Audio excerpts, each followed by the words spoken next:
Okay, now we are going to look at split strategy subtraction with borrowing now. Previously we looked at it without borrowing, but now we're going to look at how you can use split strategy with borrowing. Now this is just one way to do it. Later videos we're going to show you the way we prefer, which is the equation method, but we're going to show you anyway. So let's go to our first question. 56 minus 37. Now, notice because the 6 is smaller than the 7, we're not going to be able to subtract those two numbers. So when we split our numbers, we're actually going to keep one of the 10s with the 6. So keeping that in mind, we're going to take 40 instead of 50, and we're going to take 30 as normal. Now, that 10 that we left over, so let's just cross it out for the sake of it. We're going to bring down here for 16, take away 7.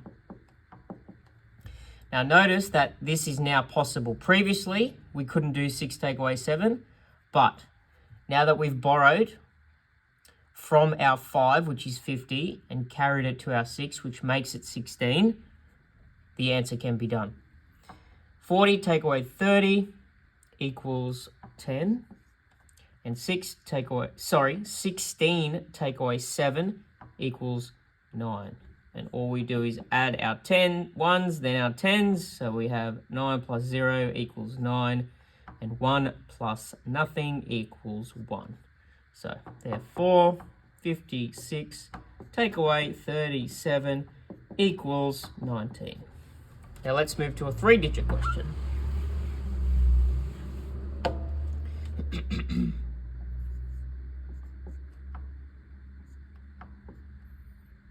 $341 minus 127. Okay, so now we look at our 3 numbers in each of these numbers that we are going to use. We know 3 is bigger than 1, so that's all good. 4 is bigger than 2, so again, that's fine. However, 1 is not larger than 7. So we're going to have to use our borrowing strategy to take 110 away from 4, which makes that a 3, and carry that over to our 1, which makes that an 11. So now we can split it into our hundreds, our 10s, and our 1s. So we've got 300, take away 100. What was 40 is now 30. Take away 20. And what was 1 is now 11.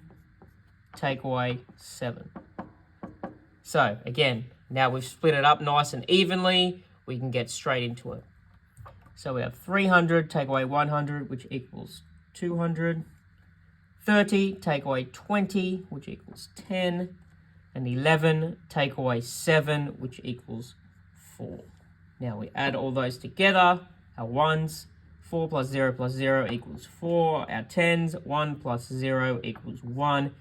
And our hundreds, 2 plus nothing equals 2. So therefore, 341 take away 127 equals 214.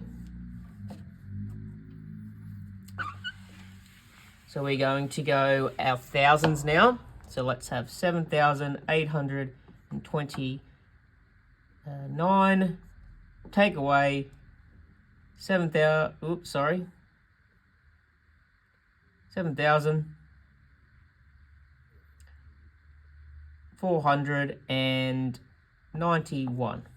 Okay, so if we take a look at each of our place values in each of our numbers, we can compare if this is going to work. So 7,000 minus 7,000, they're the same, so they're going to be fine. 8 and 4, 8 is larger, so that will be fine. 2 and 9, this is where we're going to have to do our borrowing. And obviously 9 and 1, 9 is larger, so that is fine. Okay, so we can split our thousands to 7,000 take away 7,000. Now here is where we're going to do our trading. Because we know 4 is larger than 2, which is in our tens column, we're going to have to borrow from our hundreds. So if we take 100 away from 8, it now becomes a 7. And we're going to carry that 1 extra over to our 2. So in this situation, 12 actually represents 120. So first, let's separate our hundreds because we've now done our borrowing that we need to do. So we have 700, take away 400. We can now separate our tens, which will actually be 120 because we've borrowed, because it's been necessary. Take away 90. And then our ones, which is 9, take away 1. So 7,000 take away 7,000 is 0. 700 take away 400 is 300. Let's keep our 0 over here just for the sake of it. And 120 minus 90 equals 30. And 9 take away 1, which equals 8. So let's go add our numbers together. Ones, tens, hundreds, thousands. Our ones is 8 plus 0, which equals 8. 3 plus 0, which equals 3. 3 plus nothing, which equals 3. And we're not going to bother dragging down this 0 because there's no value to it. So, therefore, 7,829 minus 7,491 equals 338.